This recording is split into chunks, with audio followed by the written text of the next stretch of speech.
65% post government post remain vacant in JNK. बहुत बड़ी achievement हमारी गवर्नमेंट की जेएनके के अंदर।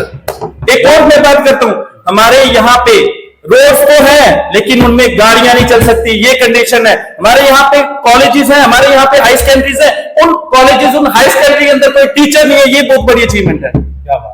हमारे यहाँ पे हॉस्पिटल्स है लेकिन उन हॉस्पिटल्स में डॉक्टर्स नहीं है, ये बहुत बड़ी अचीवमेंट है हमारी जेएनके के लिए। शर्म आती है मेरे को ऐसी सरकार के आगे कि क्या हालत करी है उसने हमारे जेएनके की। तो जैसे होम मिनिस्टर आ रही है, जैसे कोई एजुकेशन मिनिस्टर आ रहा है, कोई हेल्थ मिनिस्टर आ रहा है अपने कैंडिडेट की सपोर्ट करने के लिए, क्या बात, वो क्यों आ रहे हैं यहाँ पे? अगर उसकी रैली में 1 करोड़ रुपया खर्च हो रहा है तो वो पैसा अगर डेवलपमेंट के लिए लगाया होता तो लोग खुद उसको वोट करते। वो यहाँ पे वोट मांगने नहीं आता। आज किसके लिए आ रहे हैं? अपने बेनिफिट के लिए आ रहे हैं, बिल्कुल अपने फायदे के लिए आ रहे हैं, हमारे लिए कोई नहीं आ रहा। 28% अनएम्प्लॉयमेंट रेट, ये हमारी जेएनके में बहुत ज्यादा अचीव किया है सरकार ने। ठीक है, बहुत बढ़िया तोहफा दिया हमारी सरकार ने हमें, बिल्कुल बिल्कुल। और आपको ये चीज एक और बताता हूं कि उसमें से 1.5 लाख युवा पोस्ट ग्रेजुएट पीएचडी होल्डर जो आज पल्लेदारी करने पे मजबूर है, ये काम किया हमारी सरकार ने जेएनके के अंदर। मजबूर है दिहाड़ी लगाने में, वो मजबूर है सुसाइड करने में, वो मजबूर है नशा करने में। हमारी सरकार ने एक और बहुत ही अच्छा काम किया जम्मू कश्मीर के लिए कि 1000 से भी ज्यादा ठेका जो है वो किया है यहाँ पे। मैं आज एक लीडर्स को बोल दूं कि बताओ जेएनके की पॉपुलेशन कितनी है, वो उसका रिस्पांस नहीं दे पाएगा। इतनी बुरी तो हालत है। अनपढ़ कैंडिडेट सिलेक्शन में हवाएं करेंगी फैसला, हवाएं करेंगी फैसला रोशनी का, जिस दिए में जान होगी वो दिया रह जाएगा। क्या हेलो दोस्तों, तो बहुत बहुत स्वागत है आपका अपने यूट्यूब चैनल के। तो दोस्तों आज हम फिर से हाजिर हैं आपके लिए एक और न्यू वीडियो लेकर। तो आज की वीडियो बहुत ही ज्यादा इंटरेस्टिंग रहने वाली, तो वीडियो को शुरू से लेकर लास्ट तक जरूर देखना, क्योंकि आज हम कुछ ऐसे क्वेश्चंस इलेक्शंस के ऊपर पूछने जा रहे हैं अंशु सर को, जिनके आंसर सुनने के बाद आप लोगों की भी आंखें खुल जाएंगी, आपको भी एहसास हो जाएगा इन इलेक्शंस में हमारे लिए वो कौन से कैंडिडेट्स हैं जो हमारे काम कर सकते हैं और किसको हमें वोट करना चाहिए। तो चलिए इस वीडियो की शुरुआत करते हैं हम इस फर्स्ट क्वेश्चन के साथ। तो अंशु सर मुझे आप ये बताइए कि अभी जेएनके में असेंबली इलेक्शंस का दौर चल रहा है और जैसे कि देखने को मिल रहा होगा कि ये बड़े बड़े नेता जो है वो अपने अपने कैंडिडेट की सपोर्ट के लिए जगह जगह जाके स्पीच दे रहे हैं, है ना। मैं आपको सिर्फ ये क्वेश्चन पूछना चाहता हूं अभी कि आप वो काम गिना दीजिए जो हमारी सरकार ने जम्मू कश्मीर के लिए किए हो और जिन कामों के बेस पे हम उनको वोट करें, बताइए सर। कुलदीप जी, पहले तो मैं आपका बहुत बहुत शुक्रिया अदा करता हूं कि आपने मुझे यहाँ पे अपनी बात रखने का मौका दिया। आज मैं सरकार के वो सारे काम गिनाऊंगा जो उन्होंने आज तक हमारे जेएनके में किए हैं। तो मैं कुछ फैक्ट्स की बात रखूंगा, मैं ऐसी बात नहीं करूंगा, कुछ फैक्ट्स आपके सामने रखूंगा, जनता के सामने रखूंगा, वो खुद डिसाइड करेगी हमें किसको वोट करना है। ठीक है, हम हवाई फायर नहीं करते, बिल्कुल ठीक है सर। तो सबसे पहले मैं ये बताना चाहता हूं कि हमारा जो जम्मू एंड कश्मीर है, इसकी जो टोटल पॉपुलेशन है, जो जनसंख्या है, वो 1,56,00,000 नियर अबाउट 1.5 करोड़ के करीब है। और हमारी सरकार ने किया क्या? हमारी सरकार ने 25 लाख युवा जो आज नौकरी की तलाश कर रहा है, वो काम किया हमारी सरकार ने, सबसे बड़ा अचीवमेंट। दूसरी अचीवमेंट गिनवाऊं, 28% अनएम्प्लॉयमेंट रेट, ये हमारी जेएनके में बहुत ज्यादा अचीव किया है सरकार ने।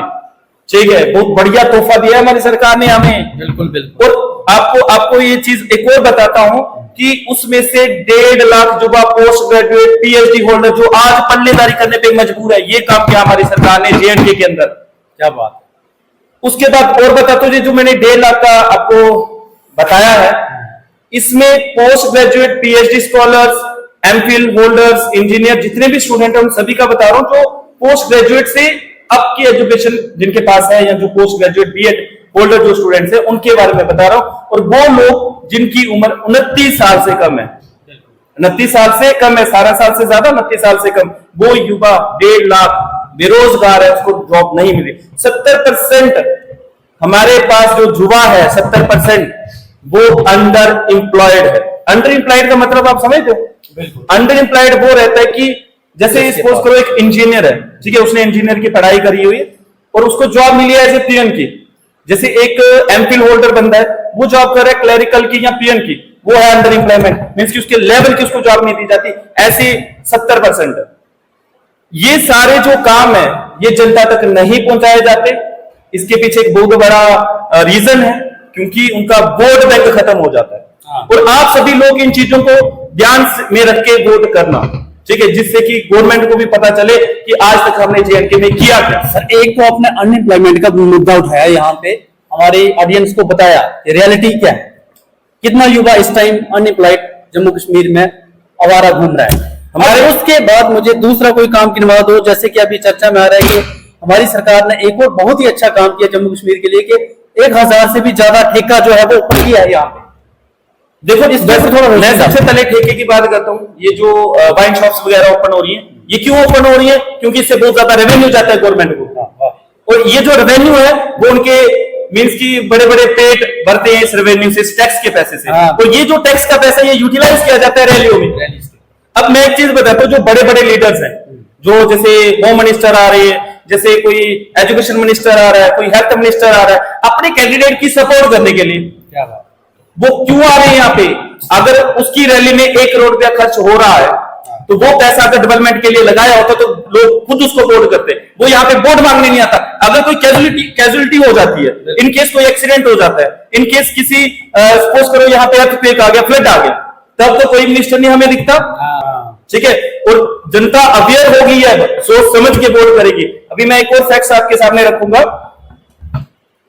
अब सर मैं आपको इसी के साथ एक और क्वेश्चन यहाँ पे पूछना चाहूंगा। अभी जो एमएलए की इलेक्शन हो रही है, यहाँ पे हम एमएलए को चुनते हैं, वोट देके उसको जिताते हैं। एमएलए को बनाया क्यों जाता है, इसके पीछे का कारण क्या है, बता सकते हो आप? देखिए कुलदीप जी, एमएलए को हम बनाते हैं अपने लोकल कॉन्स्टिट्यूएंसीज के डेवलपमेंट के लिए, ठीक है। क्योंकि हमारे एरिया के अंदर जितनी भी पॉपुलेशन है किसी भी कॉन्स्टिट्यूएंसीज में, वो सारे लोग असेंबली में तो नहीं जा सकते।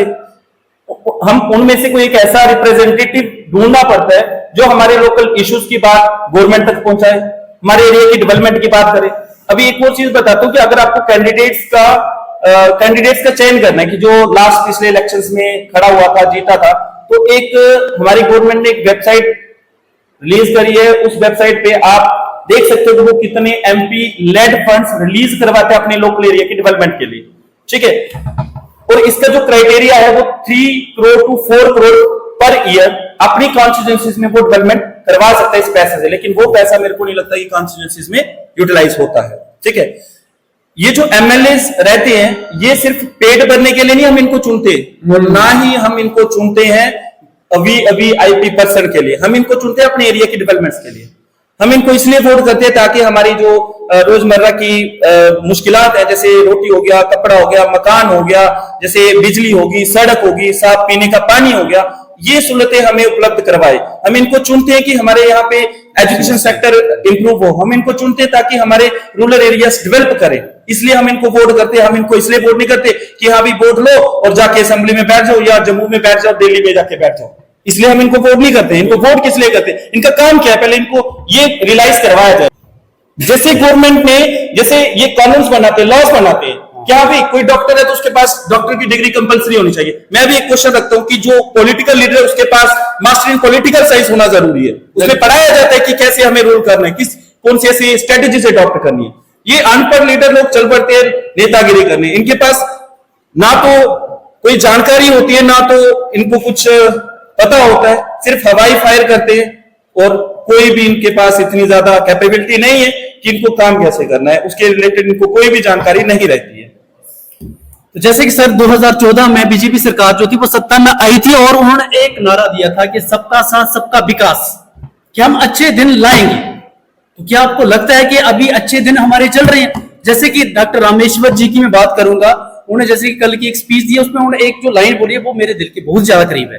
उन्होंने ये बात बोली कि बीजेपी सरकार बोलती थी हम अच्छे दिन लाएंगे, खासकर युवाओं के लिए नौकरियां लाएंगे, हर साल 1 करोड़ नौकरी लाएंगे हम। तो ये अच्छे दिन है कि पहले 10th पास वालों को नौकरियां मिलती थी, पहले की जो सरकारें रही हैं उस टाइम 10th 12th पास वालों को नौकरियां मिली हुई है। तो हमने सोचा कि शायद अब अच्छे दिन आएंगे तो हो सकता है 5th या 8th पास वालों को भी नौकरियां मिल जाएंगी। लेकिन हालात तो ये बन चुके हैं, इतने बदतर हालात हो चुके हैं कि बीएड एमए पीएचडी होल्डर्स जो है वो तो पल्लेदारी करने पे मजबूर हो गए, और बोलते हैं कि नशा करते हैं। अब नशा नहीं करें तो वो करे तो करे क्या? देखिए कुलदीप जी, आपने ये बहुत सही बात उठाई है कि आज जो युवा है, जैसे पोस्ट ग्रेजुएट है, जैसे ग्रेजुएट है, बीएड है, ठीक है, कोई भी उसके पास डिग्री है, उसको जॉब नहीं है। ये रियलिटी है, ये सच है। और गवर्नमेंट प्रोमिस करती है कि हम 1 लाख नौकरियां देंगे, हम 1 करोड़ नौकरियां देंगे, या वो प्रोमिस करती है कितनी भी वेकेंट पोस्ट है हम उन सभी को फिल करवाएंगे ड्यूरिंग दैट टेन्योर। बट ऐसा कुछ नहीं होता, वो एक जुमला, एक लॉलीपॉप है जो हम लोगों को दिया जाता है ड्यूरिंग इलेक्शन गुमराह करने के लिए। और एक और चीज बता देता हूं, मैं इसमें क्लियर कर देता हूं, जैसे कुछ पार्टीज के अपने मैनिफेस्टो रीड करे होंगे कि 11 किलो राशन देना फ्री एक फीमेल्स को या एक फैमिली मेंबर्स को, 3,000 हम उनको सैलरी वो एज ए पेंशन प्रोवाइड करेंगे। वो पैसा सरकार अपनी जेब से नहीं देगी, पैसा किसका है? हम लोगों के टैक्स का। हमारे पास नौकरियां नहीं होंगी तो हम टैक्स कहां से पे करेंगे? पहले ये चीज पूछना चाहता हूं मैं सरकार से, यहाँ आप लोगों तक ये बात रखना चाहता हूं। हमारे पास अगर नौकरियां नहीं होंगी, हम अगर कोई अर्निंग नहीं करेंगे, तो हमारे पास पैसा नहीं होगा, तो हम टैक्स कहां से देंगे? अगर टैक्स नहीं होगा तो कंट्री की डेवलपमेंट नहीं होगी, तो वो पैसा इनका नहीं रहता। ये चीज तो क्लियर है। और आज जो पोस्ट ग्रेजुएट युवा है वो मजबूर है पल्लीदारी करने में, वो मजबूर है दिहाड़ी लगाने में, वो मजबूर है सुसाइड करने में, वो मजबूर है नशा करने में। हमारे जेएनके में जो नशे की लत है, बहुत सारे लोगों को लग चुकी है, बहुत सारे युवा परेशान है, उनके फैमिली मेंबर परेशान है, क्योंकि जो नशा है, नशा उससे डेली के बेसिस के ऊपर अगर देखा जाए तो हर 10 में से 1 युवा जेएनके में मरता है नशे की वजह से। नशा एक ऐसी चीज है वो उसकी पूरी फैमिली को बर्बाद कर देता है। वो क्यों नशे की तरफ जा रहा है? क्योंकि इतना पढ़ने के बाद भी उसको कुछ काम नहीं मिल रहा, तो वो मजबूरन में क्या करेगा? सुसाइड करेगा। ठीक है, वो मजबूरन में क्या करेगा? नशे करेगा, चोरियां करेगा। आपने देखा होगा हमारे जेएनके में क्राइम रेट कितना ज्यादा बढ़ गया है। उसके पीछे का रीजन, उसके पीछे का कारण एक ही है, अनएम्प्लॉयमेंट, अनएम्प्लॉयमेंट, अनएम्प्लॉयमेंट। पता नहीं सरकार की कब आंखें खुलेगी, कब ये अनएम्प्लॉयमेंट रेट को कम करेगी। कम से कम आप प्राइवेट सेक्टर को तो ग्रो करवाओ, आप टूरिस्ट सेक्टर को ग्रो करवाओ। हमारे यहाँ पे टूरिस्ट बहुत अच्छा पोटेंशियल है टूरिस्ट का, आप उसकी तरफ ध्यान दो। ठीक है, आप यहाँ पे कुछ ऐसी स्ट्रेटेजीज लेके आओ जिससे कि हमारे एरियाज को डेवलप किया जाए।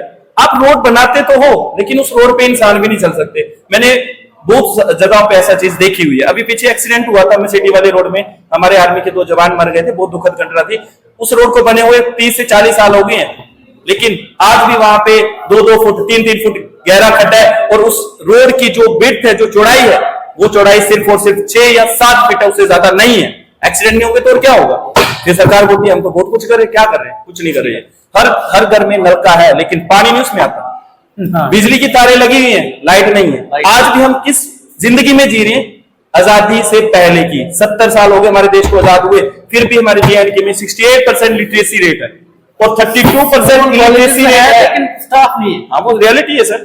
तो हमारी सरकारों ने ये अचीवमेंट्स दी हुई हमें। अंशु सर की बात सुनने के बाद आप लोगों की भी आंखें खुल चुकी होंगी कि इस टाइम इन असेंबली इलेक्शंस में हम किसको वोट करें। तो सरकार की जो खास उपलब्धियां हैं, जो हमारे जेएन के लिए उन्होंने अच्छे अच्छे काम किए हैं, वो सारे के सारे विद फैक्ट्स अंशु सर ने आपके सामने रखे हैं। तो अब आप लोगों के ऊपर डिपेंड करता है कि आपने किसको वोट करना है। तो दोस्तों, आज के लिए हम वीडियो यहां पे ही खत्म करने जा रहे हैं। आई होप आपको वीडियो से बहुत कुछ सीखने को मिला होगा, और ऐसी ही मजेदार वीडियोस को देखने के लिए प्लीज सब्सक्राइब कर लें हमारा ये यूट्यूब चैनल, क्योंकि इस चैनल के ऊपर आपको इस तरह की वीडियोस मिलती रहती हैं। तो कमेंट करके अपनी राय जरूर देना दोस्तों। तो आज के लिए हम वीडियो यहाँ पे ही खत्म कर रहे हैं। तो मिलते हैं नेक्स्ट वीडियो में, तब तक के लिए बाय बाय, टेक केयर।